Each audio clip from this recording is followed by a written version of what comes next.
Hey, what's up? I'm Malia Civetz, and I'm hanging out with Rob on Front Row Live. Congratulations, new song, such a banger.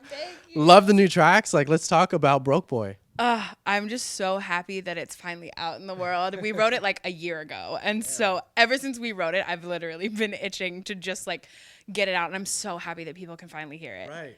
Now, not only is this out now, but this is like your debut single for your major label, Warner. So, talk to me about like how different it is to release a song now that you have this kind of backing behind you.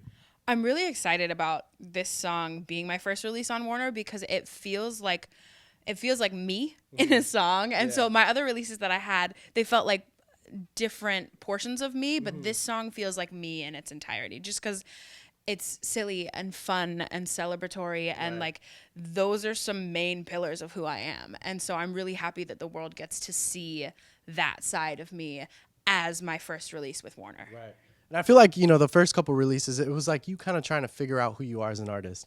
I feel like you try to figure out what kind of vocal ranges you can hit, like Champagne. Yeah. And then, I feel like at the same time, you were trying to figure out what kind of, audience you kind of wanted to reach for. Like, what is it about this song that for sure this is who you are, this is who you're supposed to be as an artist?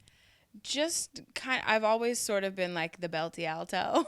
And so for a long time, was trying to not do that and like make my sound a little bit chiller because I felt like that was more pop. Right. And then when we wrote this song, I was like, this feels like me. And like, I love Champagne Clouds and that's totally a part of me and is really good in a set of songs. But there was something about this one, it really, really spoke to my heart and how I feel, how I think I am. Right. Mm-hmm. Now, one thing that really caught me instantly was the piano. It's like, majority of the tracks or of the song is like basically a piano. Yeah. Was this a decision that you chose in the studio? Like I wanted a big piano like presence in the song, or is this something like you and the producer kind of came along with? So we were in the studio and J.R. Rodham he produced the track, and he's one of the best piano players that I've ever seen. And so there's something about the way that he plays that just like he started playing it and I was like, whoa, what is that? I could picture that too. Yeah, literally. And so we kept it pretty sparse because he started with that and we were like, yo, this bumps. So like, I don't think we really need that much more. And like he threw in some little nuggets like the bass slides that are super fun. I really love those. And we tried to keep it kind of simple because we wanted this song and the melody to speak for itself. Right. And what kind of inspired this track in particular? The piano part. Actually, that basically just started everything. Yeah, that literally was the beginning of everything. We heard it and we were like, it just feels so celebratory and feels so big.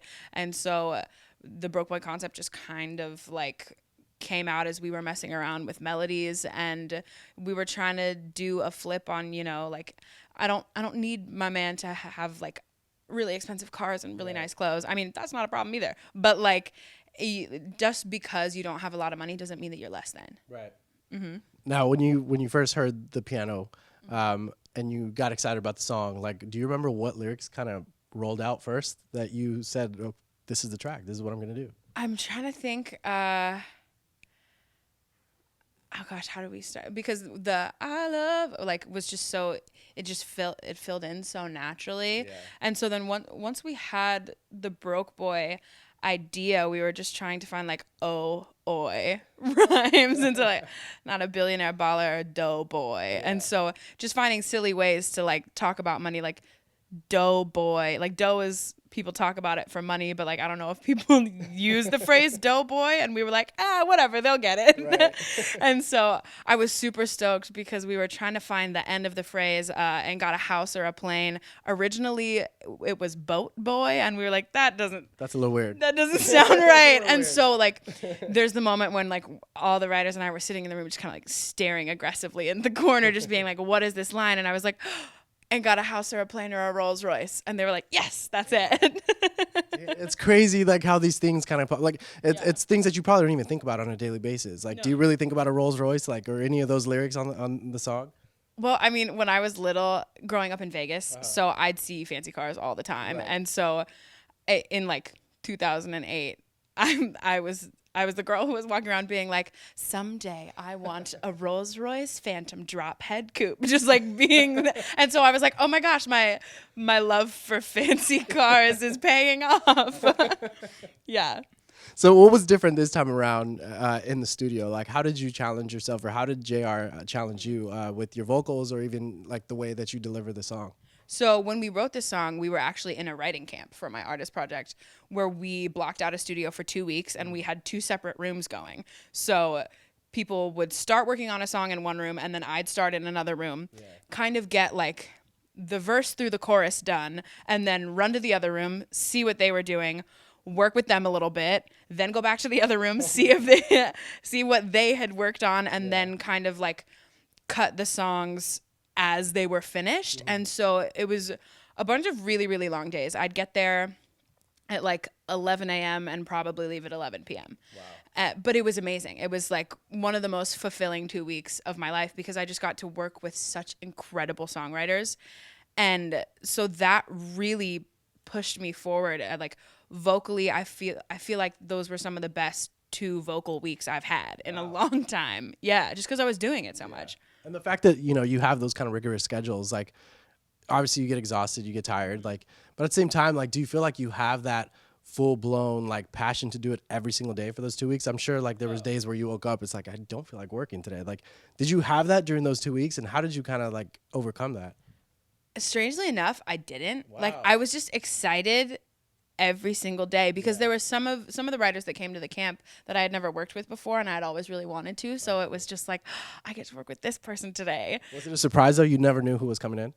I mean, it would change around. I had like a general idea of who was going to be in each room each day, but there was like the very first day that I got there, we were trying to find another co-writer, and Ross Golan had just interviewed John Bellion for his podcast, And the Writer Is, and Ross walks into the studio and he was like, oh, I brought my friend John to come in. And I was like, what? That's pretty cool. And so it started off very strong.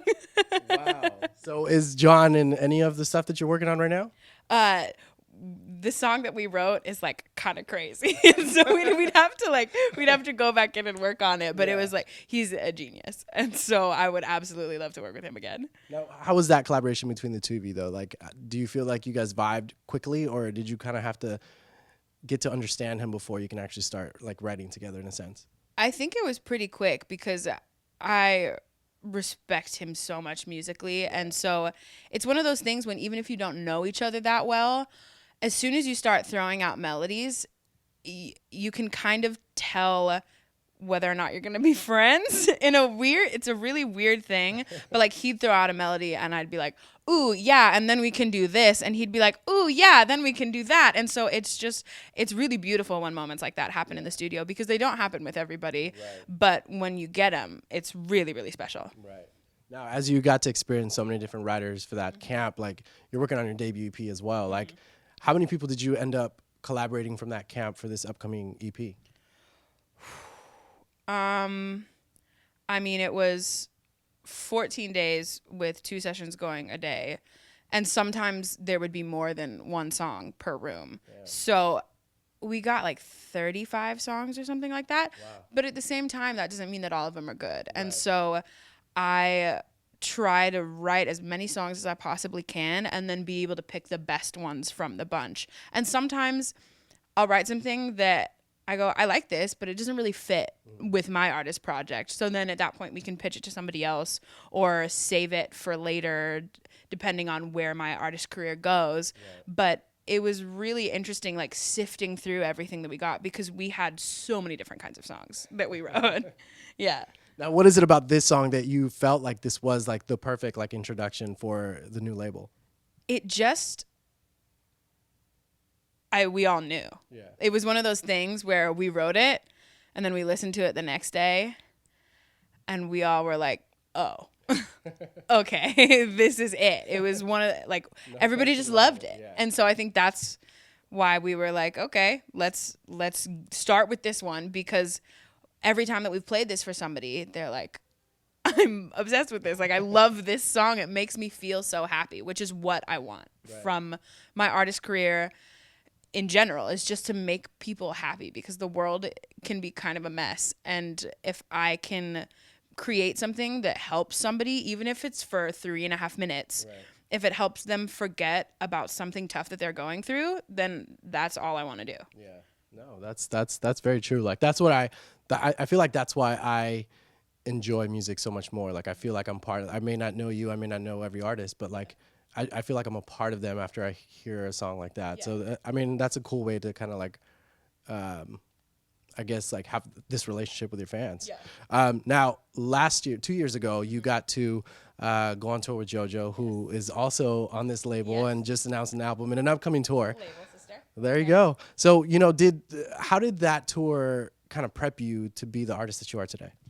It was the best possible first tour any artist could ever have. Like, I don't know. I mean, I don't know how I'm going to top that for the next tour that I go on, because everybody was like so kind, so gracious. She is amazing. Like, for sure, one of the best vocalists of our generation, and getting to watch her every night was just like, you know, when people are on tour, generally they'll watch the main artist the first couple shows, but every night, like me, my guitar player, and my drummer were in the audience just watching her kill it every night. And like her and her band were so amazing. And so it's just like watching from pros and like learning from pros. Now, do you feel like that is what led you to this opportunity with Warner, or did another track that you kind of write get the introduction?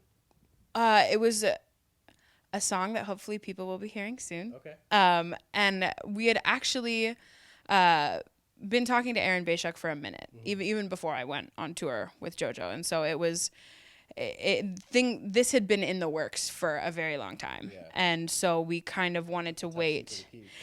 Yeah, it's very, very tough, and even the secret of it, because we knew about this before Aaron made his move to Warner, and so we were just waiting for the right time for all of this to happen. Right. That's right. He was in Interscope before that. Yeah. That's insane. That's insane. So, you know, now that, you know, this single's out, it's official, you're on the label. Like, what else can fans expect for 2020? Like, what are the plans for you? More music, fingers crossed, an EP or an album. We're still trying to work all of that out, since this is the first song, so we kind of have to see what happens before we move forward, but there will absolutely be more music. Fingers crossed, some live stuff. So definitely. Yeah. I think it was the Peppermint that you played for your LA debut, and like that was like, I was blown away. I was like, who is this girl? Thank you. This is insane. I loved that show. We had so much fun. Right. Yeah, that venue, I feel like, is what the inside of my brain looks like. Just like sparkles. That's a pretty cool brain. I'm not gonna lie. I mean, I hope it looks like that. It probably doesn't actually, but. Well, Malia, thank you so much for hanging out with me. I'm glad that we can make this happen. You guys be sure to check her out. New single's out now. It's called Broke Boy. Thanks for watching on Front Row Live.